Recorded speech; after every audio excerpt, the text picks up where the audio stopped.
교회 뒷길로 한 15분쯤 산에 오르면 수락산 보루가 나옵니다.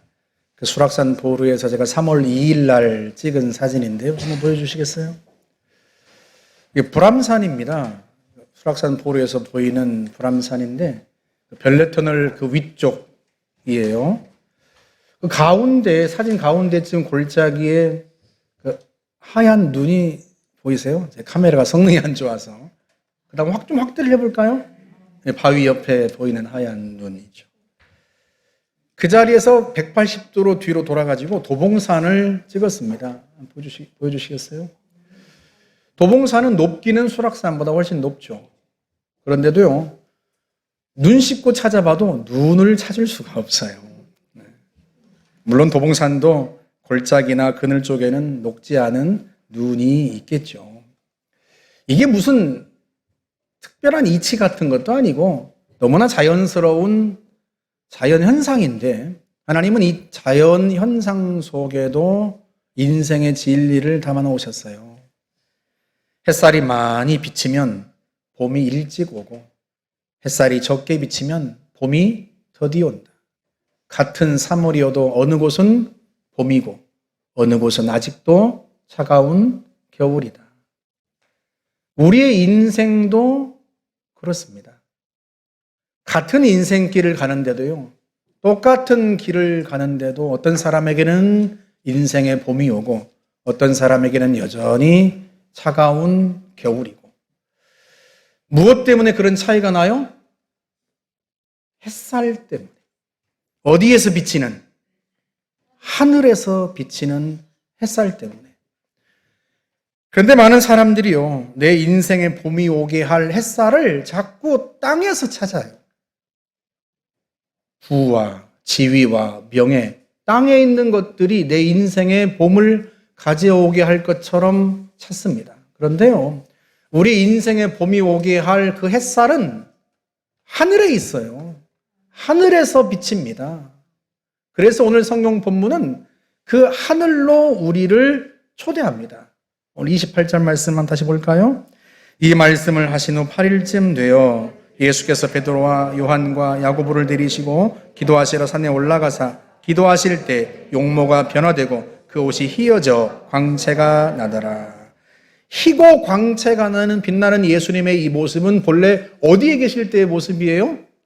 하늘에 계실 때의 모습이에요. 계시록 1장 14절 보세요. 그의 머리와 털의 희기가 흰 양털 같고 눈 같으며 그의 눈은 불꽃 같고 그 얼굴은 해가 힘있게 비치는 것 같더라. 예수님이 부활 승천하시고 오랜 시간이 지난 후에 사도 요한이 하늘나라에 올라가서 환상 중에 본 예수님의 모습입니다. 하나님의 나라에 계신 예수 그리스도의 모습이에요. 그러니까 지금 오늘 본문에 나타난 예수님의 그 모습은 하늘에 계실 때의 모습인 거죠. 게다가 30절도 한번 보세요. 문득 두 사람이 예수와 함께 말하니 이는 모세와 엘리야라. 모세와 엘리야는 오래전에 세상을 떠난 사람들입니다. 지금 어디에 있는 사람들이에요? 역시 하늘에 있는 사람들이에요. 그러니까 예수님께서 잠시 자리를 어디로 옮기신 거예요? 하늘로 옮기신 것처럼 보여요. 모세와 엘리야와 함께 하늘의 대화 테이블을 만들어 놓으시곤 거기에서 이야기를 하시는 거죠. 그만큼 주님께서 이 모세와 엘리야와 함께 나누는 대화가 중요하다는 의미입니다. 우리도 중요한 대화를 하려 치면 잠시 장소를 옮겨서 조용한 자리에서 이야기하지 않습니까? 지금 그런 순간인 거예요.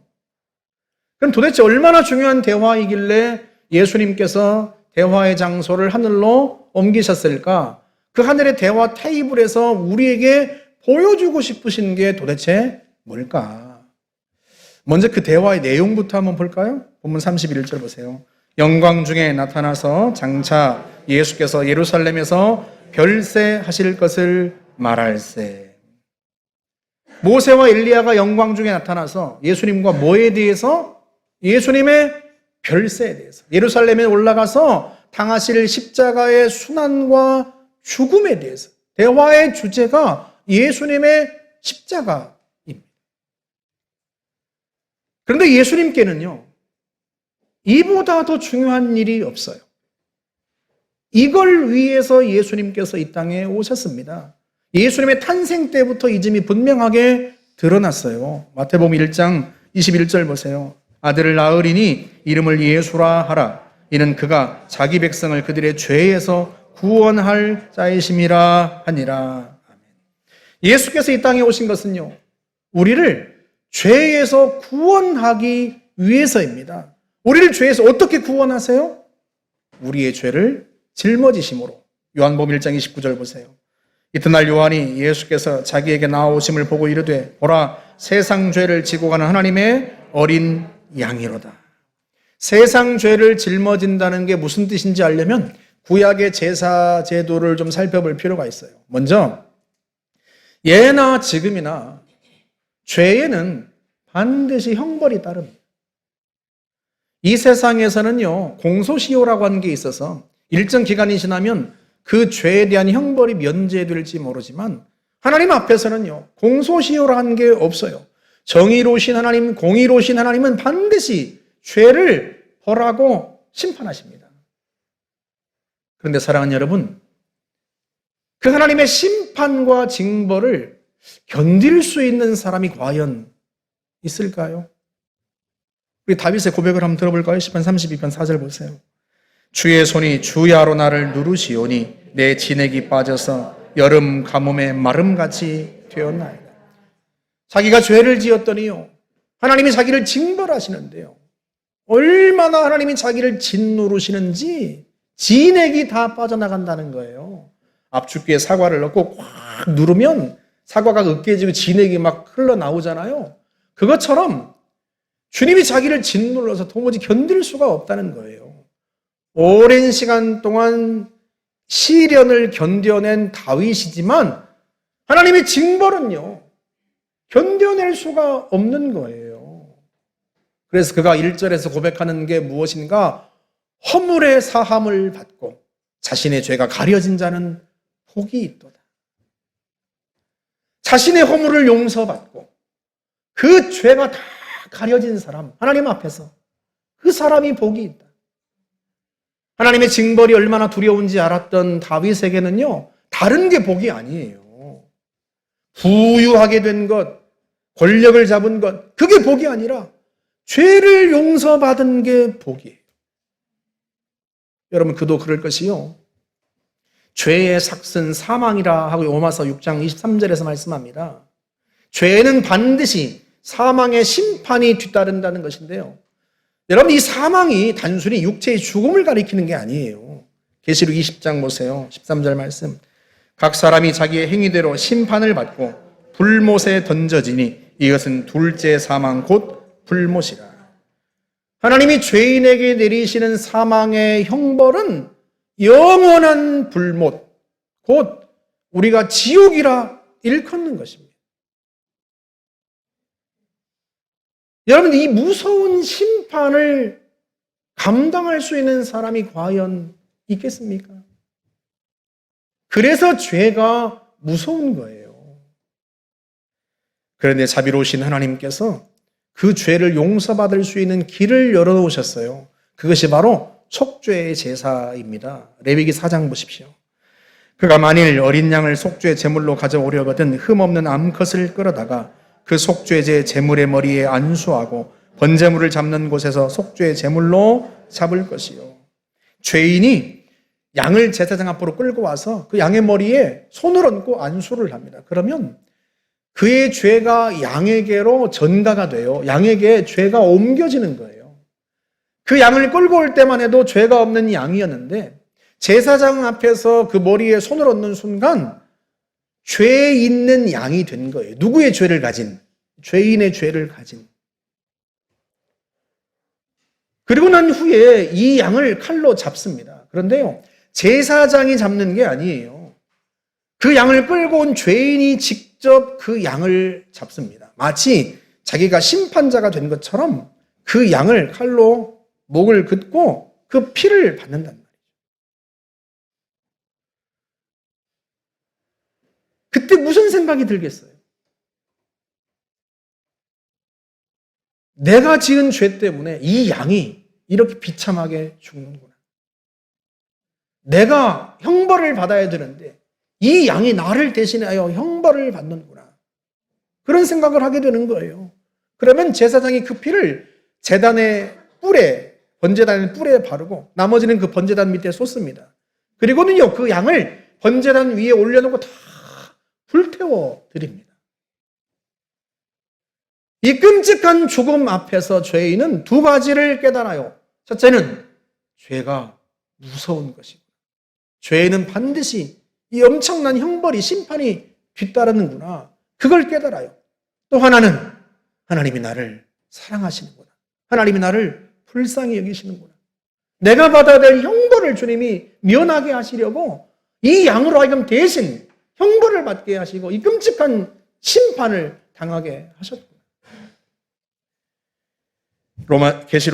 레위 4장 35절 다시 보세요. 이같이 제사장이 그가 범한 죄에 대하여 그를 위하여 속죄한즉 그가 사함을 받으리라. 아멘.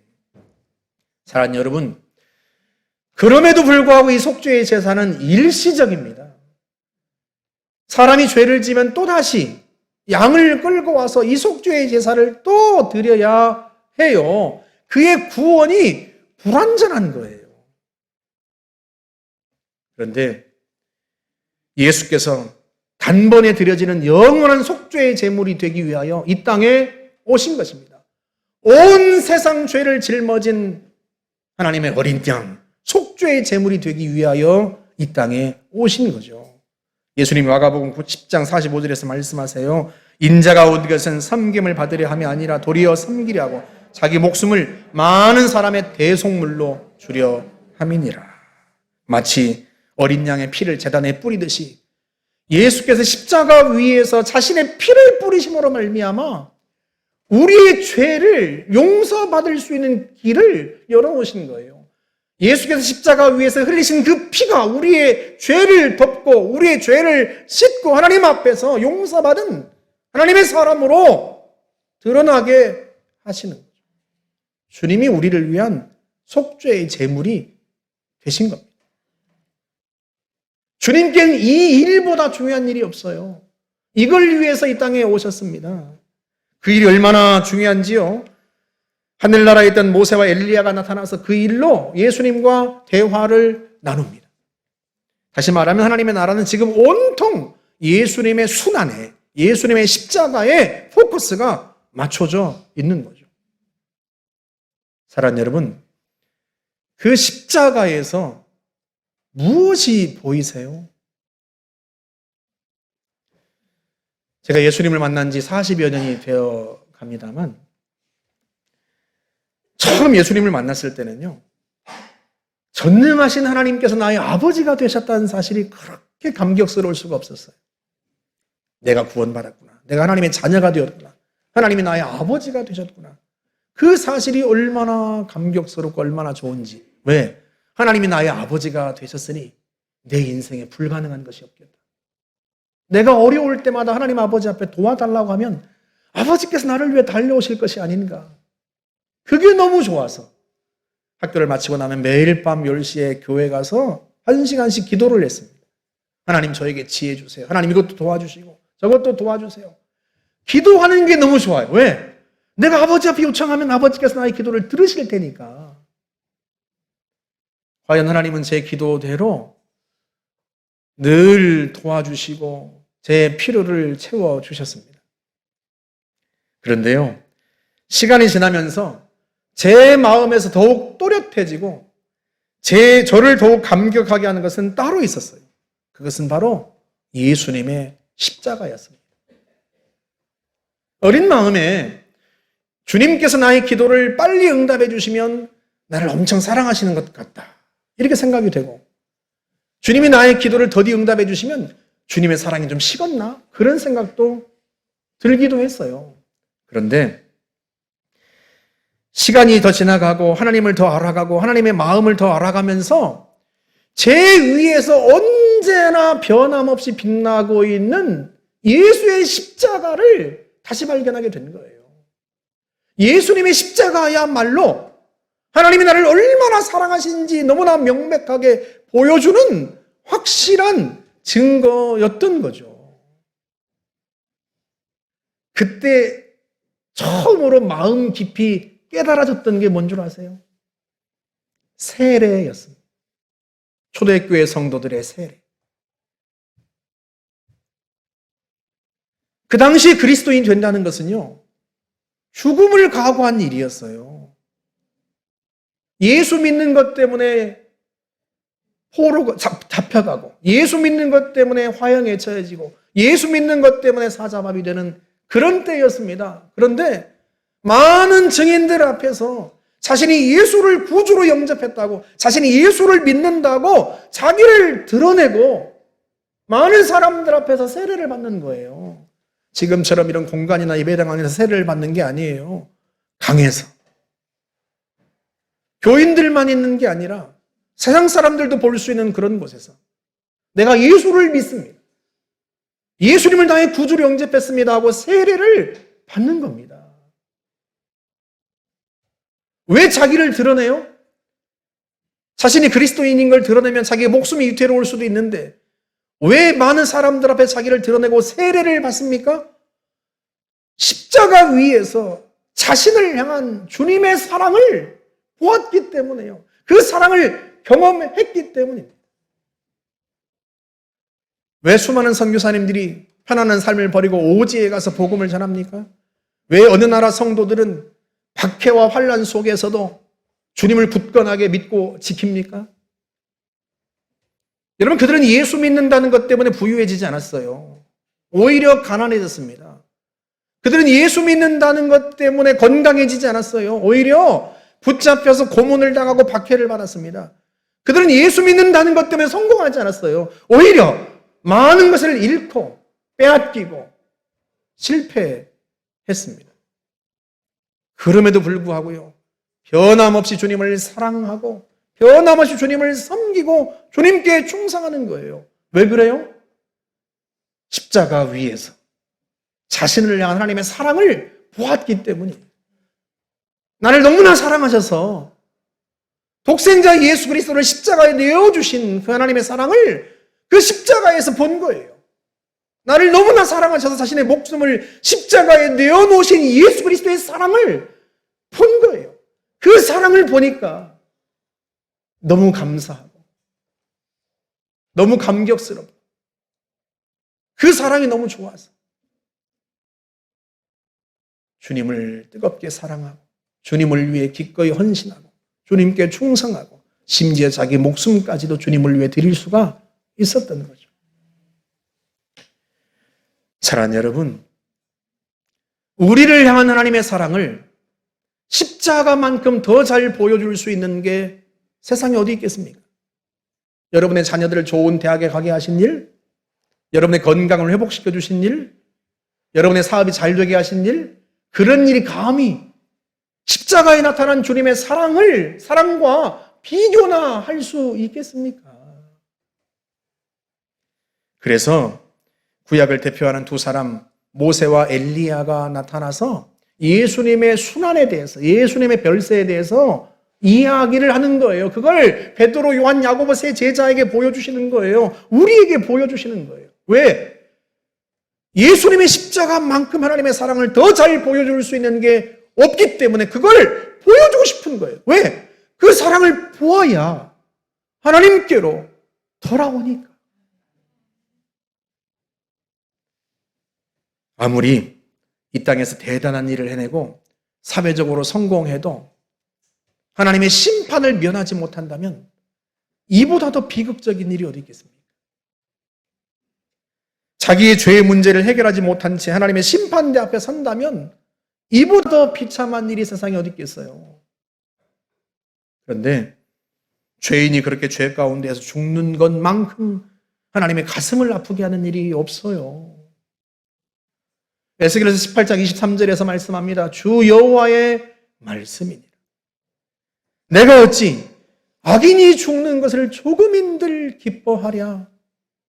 그가 돌이켜 죄에서 떠나 사는 것을 내가 어찌 기뻐하지 아니하겠느냐. 우리 하나님은요, 죄인이 그 죄 가운데서 죽는 것만큼 우리 하나님의 가슴을 아프게 하는 일이 없어요. 그래서 독생자 예수 그리스도를 이 땅에 보내시고 그 예수님께 우리 모든 죄를 감당하게 하시고 십자가 위에서 그 죄를 심판하시는 거예요. 십자가는 우리를 구원하고 싶은 하나님의 그 마음, 간절한 그 마음 그 자체입니다. 그 위에서 우리의 죄가 사함받고 그 십자가 위에서 우리가 구원받았어요. 그리고 구원받은 그 영혼, 그 우리의 인생이 하나님 앞에 얼마나 귀하겠습니까? 예수의 심장을 내어주고 구한 저와 여러분이란 말이죠. 예수의 피를 주고 산, 피값을 주고 산 인생입니다. 그러니 저와 여러분이 하나님 앞에 얼마나 존귀하겠어요. 그래서 지금도 십자가 위에서 흘리신 그 예수의 피가 강물이 되어 저와 여러분의 인생을 적시고 저와 여러분의 인생의 하늘에 빛이 비치게 하고 저와 여러분의 인생에 봄이 오게 하는 능력으로 작용하고 있는 것입니다. 할렐루야, 할렐루야. 십자가에 나타난 하나님의 사랑이 우리의 능력이에요. 지난 2월 24일자 조선일보에 반가운 기사가 났어요. 지선아 사랑해의 저자인 이지선 씨가 사고 난 지 23년 만에 모교인 이화여대 교수로 청빙되었다는 소식이었어요. 미국 UCLA에서 사회복지학으로 박사학위를 받고 2017년부터 한동대에서 아이들을 가르쳤는데요. 이번 봄학기부터 자기 모교에서 아이들을 가르치게 된 거죠. 제 일처럼 기뻤습니다. 새삼 그녀의 이야기가 다시 떠올랐어요. 2000년 7월에 이지선 씨가 타고 가던 차가 만취운전을 하던 차에 부딪혀서 육중 추돌 사고를 당했습니다. 기적적으로 목숨은 건졌는데요. 연료통이 폭발하는 바람에 전신 3도 화상을 입었어요. 사고 전후의 사진을 한번 보여주시겠어요? 그녀의 간증에 이런 대목이 나와요. 생사를 오고 가는 7개월간의 고통스러운 치료 과정을 겨우 마치고 첫 예배에 참석했는데 눈물만 나더랍니다. 저 강단 위 성가대 자리가 아닌 이 회중석에서 자신의 흉측한 모습을 누가 볼까봐 모자를 푹 눌러쓴 채 입에서 질질 흘러내리는 침을 막으려고 손수건을 물고 있는 자신의 모습이 너무나 비참하고 가혹하더랍니다. 하나님 제게 들려주세요. 이제 저를 어쩔 건지 제발 말씀 좀 해주세요 하고 기도를 했답니다. 그런데 목사님이 설교를 마친 후에 강단에서 내려오시더니 옆에 앉으셔서 자기를 팔로 안으시고 이렇게 말씀하시더랍니다. 지선아, 내 사랑하는 딸아, 내 너를 세상 가운데 세우리라. 아프고 병든 자들에게 희망의 메시지가 되게 하리라. 그런데 그 음성이 꼭 하나님의 음성처럼 들려요. 그 예배 후에 이렇게 고백을 했어요. 저는 종교 영화의 주인공입니다.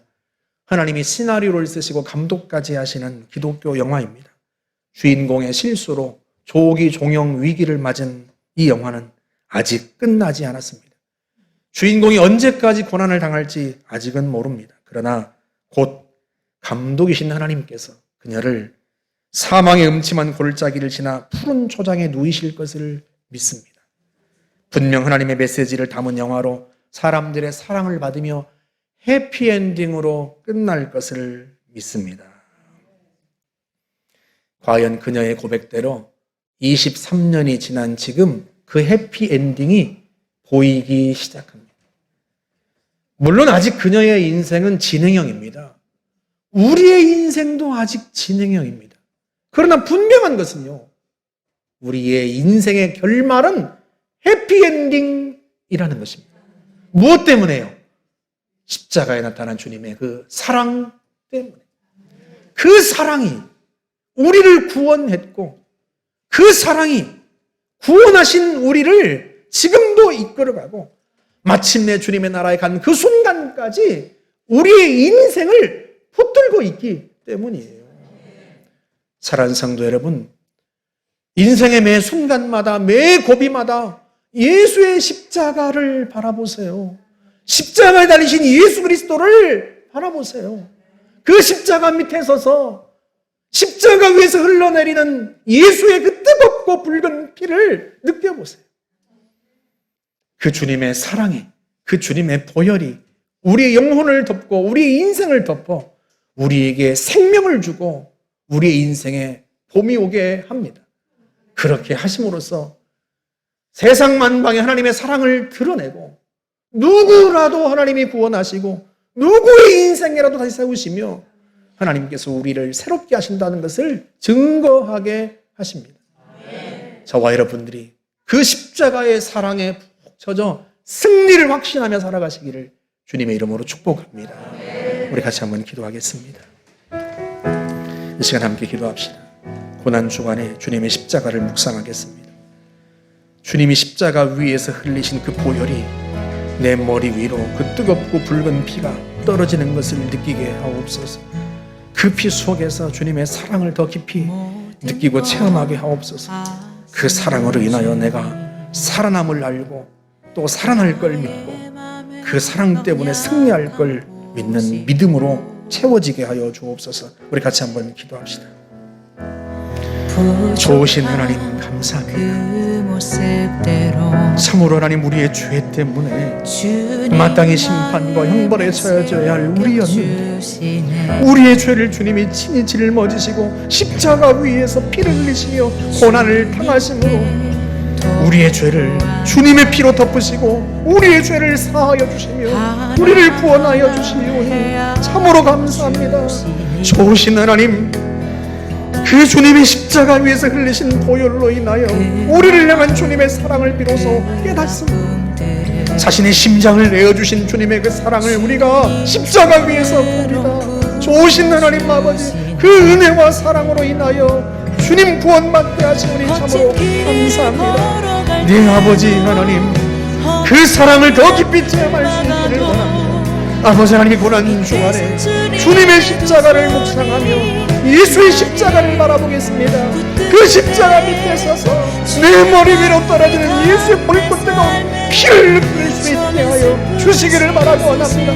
내 심장을 적시는 예수의 붉은 피를 경험할 수 있게 하여 주시고 그 피 속에 담긴 주님의 뜨거운 사랑을 깊이 체험할 수 있게 하여 주시기를 바라고 원합니다. 전능하신 하나님 아버지, 때로 인생의 고비가 있을 때 하나님 우리의 마음이 흔들리기도 합니다. 그러나 그 순간마다 골고루 언덕에 세워진 예수의 십자가를 바라보며 그 십자가 앞으로 나아갑니다.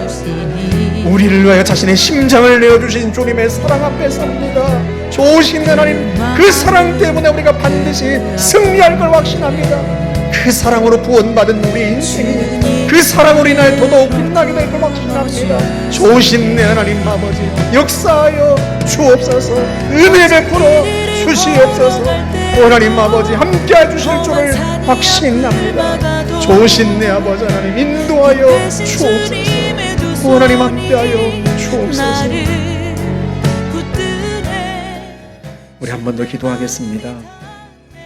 23년 전에 이미 세상 사람들의 눈에 끝나버린 것처럼 보이는 그녀의 인생도 하나님께서 다시 세우셔서 세상에 희망이 되게 하시고 복음이 되게 하십니다. 우리 인생도 그렇습니다. 우리 인생도 사람들의 눈에는 어떻게 보일지 모르지만 우리를 향한 주님의 뜨거운 사랑이 우리 인생을 다시 세우고 그 사랑으로 세워진 우리 인생이 사람들에게 희망이 되게 하십니다.